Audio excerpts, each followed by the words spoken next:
Pray for the nation of Iran. I don't know what is happening or what is about to happen. Pray for the nation Iran. Remember when I talked about Israel, bloodshed, and I said it's going to be part 1, part 2, part 3, part 4. You know what happened? I don't know why I saw Iran again. Pray for the nation Iran. Pray. Iran's president just admitted Tehran is in big trouble as the city has no fresh water. Masoud Pezeshkian warned that without immediate help, the capital's dams will be empty by September. This comes as Iran faces its worst drought in 60 years, with rainfall down 45%. The crisis exposes decades of regime mismanagement that turned a natural drought into a national catastrophe. President Pezeshkian told state media the situation is serious and authorities are working round the clock to transfer water from other dams. But he admitted these emergency measures may not be enough. Tehran's dam reserves sit at just 42% of capacity nationwide. Only 23.56 billion cubic meters entered dams this water year, down 42% from last year. The numbers reveal how bad things really are. Iran closed government offices across 16 provinces to conserve power during a 50-degree Celsius heatwave. Rolling blackouts disrupted water pumping stations, making the shortage even worse. Tehran Water Company CEO Mohammad Taqi Hossein-Zadeh confirmed the capital's reserves would last until late September at current consumption rates. He urged citizens to cut water use by at least 20% or face systematic cuts. The regime's failures go deeper than weather patterns. Climate researcher Nasser Karami told Deutsche Welle, "All rivers and water sources within a 100-kilometer radius of Tehran have been depleted." He added bluntly, "All of this was foreseen, but the government took no action." Iran withdraws 54 billion cubic meters of groundwater annually, despite setting a limit of 48 billion. Some 800,000 wells, many illegal, have been drilled since the 2000s. Agriculture consumes 90% of Iran's water, but contributes just 9 to 12% to GDP. The regime continues supporting water-intensive farming tied to military provisioning. Land subsidence from over-extraction causes parts of Tehran to sink 30 centimeters per year. Lake Urmia faces complete collapse by summer's end. Senior environment official Ahmadreza Lahijanzadeh warned the iconic water body could disappear entirely with no autumn recovery expected. Energy Minister Abbas Ali Abadi revealed Iran is negotiating water imports from Turkmenistan, Afghanistan, Tajikistan, and Uzbekistan. This admission shows how desperate the situation has become. East Azerbaijan's water company CEO warned Tabriz has less than 3 months' worth of drinking water reserves. The crisis triggers broader consequences across Iran. Protests erupted over water and electricity shortages, with accusations of water being diverted to private interests, protected by officials. Food production faces serious risks as irrigation systems fail and power cuts disrupt farming. Rural populations may flee to cities already struggling with water shortages. The regime asks citizens to reduce consumption while failing to address decades of mismanagement.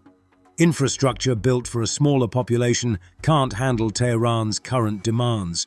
This represents a massive governance failure for a regime that can't keep lights on or taps running.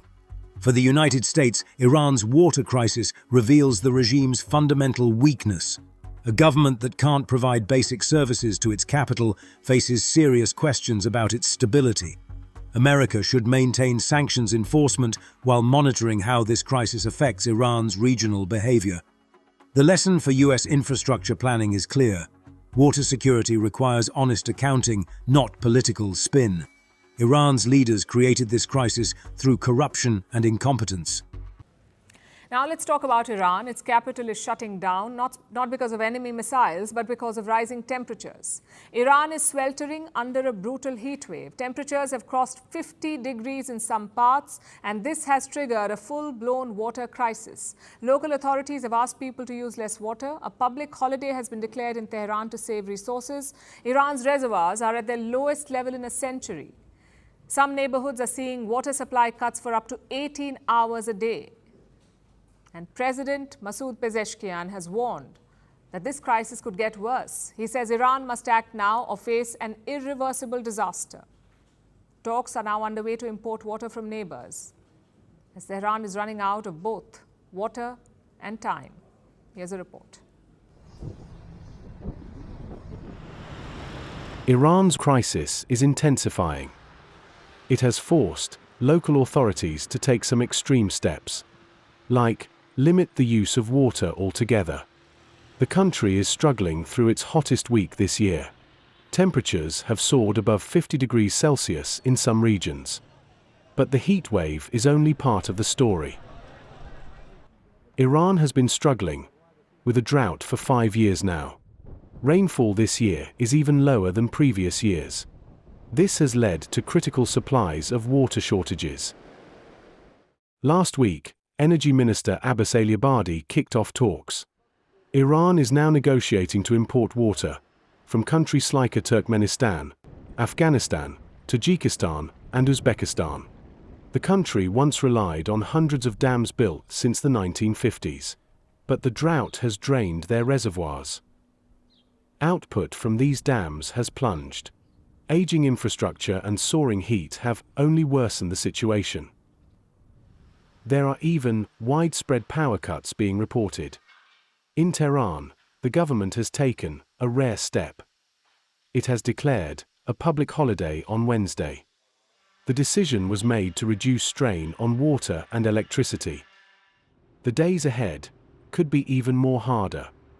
Iran's president, Masoud Pezeshkian, has issued a stark warning. During a cabinet meeting, he said the water crisis goes deeper, and if urgent action isn't taken now, there may be no solution in the future.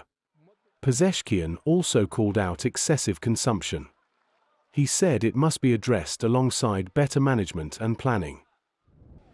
Water scarcity has long been a problem in Iran. It is particularly severe in the southern, arid provinces. Mismanagement, overuse of underground reserves, and climate change have all contributed. In Tehran, the city council chair urged people to conserve. He warned supplies could drop further if people do not act. The local water company called for a 20% cut in consumption. In a statement, it said reservoirs feeding Tehran are now at their lowest level in a century. The shortages have already forced officials to take drastic steps. Some areas have experienced water outages lasting 12 to 18 hours. Over the weekend, Energy Minister Abbas Aliabadi apologized. He said supplies had to be cut to better manage what remains. But the apologies will do little to ease the anxiety. Iran is grappling with a crisis that has been years in the making. The water is running out. The heat is rising. And the time to fix it is fast running out.